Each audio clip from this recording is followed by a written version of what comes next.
రాష్ట్ర కొత్త పిసిసిగా సోనియా గాంధీ గారు నియమించిన పెద్దలు ఉత్తమ్ కుమార్ రెడ్డి గారికి, అదేవిధంగా వర్కింగ్ ప్రెసిడెంట్ మల్లు భట్టి గారికి, అదేవిధంగా కుంజయ్య గారికి, మాజీ మంత్రి పొన్నా లక్ష్మణ పిసిసి ప్రెసిడెంట్ గారికి, సిఎల్పి నాయకుడు జానారెడ్డి గారికి, కేంద్ర మంత్రివర్యులకు, రాష్ట్ర మంత్రివర్యులకు, ఎక్స్ఎమ్మెల్యేలకు, ఎమ్మెల్యేలందరూ కూడా నా యొక్క ధన్యవాదములు. మరి గతంలో రాష్ట్రం ఏర్పడ్డాక మరి పొన్నా లక్ష్మయ్య గారి నాయకత్వాన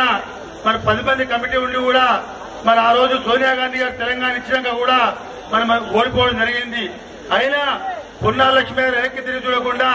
మరి ప్రజలలో ఉంటూ ప్రజల సమస్యల ముందు తీసుకుపోవడం జరిగింది. అందులో భాగంగా మరి ఈ యొక్క కొత్త రాష్ట్రంలో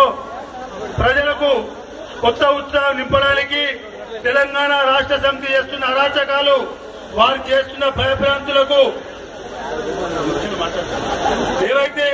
చిన్న నాయకులను భయపెట్టించి వారి పార్టీలో రావడం జరుగుతుంది. నేను ముఖ్యంగా ఎక్కువ సమయం తీసుకోక నేను మనవి చేసేది మరి సిఎల్పి నాయకుడు జానారెడ్డి గారికి, అదేవిధంగా పిసిసి అధ్యక్షుడు మరి ఉత్తమ్ కుమార్ రెడ్డి గారిని మనవి చేసేది, ఈ యొక్క 10 జిల్లాల్లో ప్రజల సమస్యలు మా జిల్లా గాని మా కాన్స్టిట్యున్సీ గాని తెరాస ప్రభుత్వం తరఫున ఇబ్బందులు పడిన వీటిని మరి మీరు మీ అసెంబ్లీలో గలమెత్తే అవకాశం ప్రజలు మీకు ఇచ్చారు కాబట్టి మరి ప్రజల పక్షాన మరి గలమెత్తి తెరాస ప్రభుత్వం నిర్ణయించే అవసరం ఎంతైనా ఉందని చెప్పి నేను మనవి చేస్తూ మరి రాబోయే జిహెచ్ఎంసీ ఎన్నికల్లో ఈ యొక్క జిహెచ్ఎంసీలో ఉన్న నాయకులందరూ కూడా ఏకతాటిపై తీసుకొచ్చి మేయర్ మనం కాంగ్రెస్ పార్టీ గెలిపించుకునే విధంగా మా వంతు సహాయ సహకారం అందించి ప్రతి ఒక్క ధర్నాల్లో కూడా మరి మీ ఎంబడి మేముంటామని మరొకసారి మనం చేస్తూ తెలుసుకుంటాం. జై హింద్, జై కాంగ్రెస్. మాజీ మంత్రులు ప్రసాద్ గారు ఒకటే నిమిషం పిసిసి అధ్యక్ష బాధ్యతలు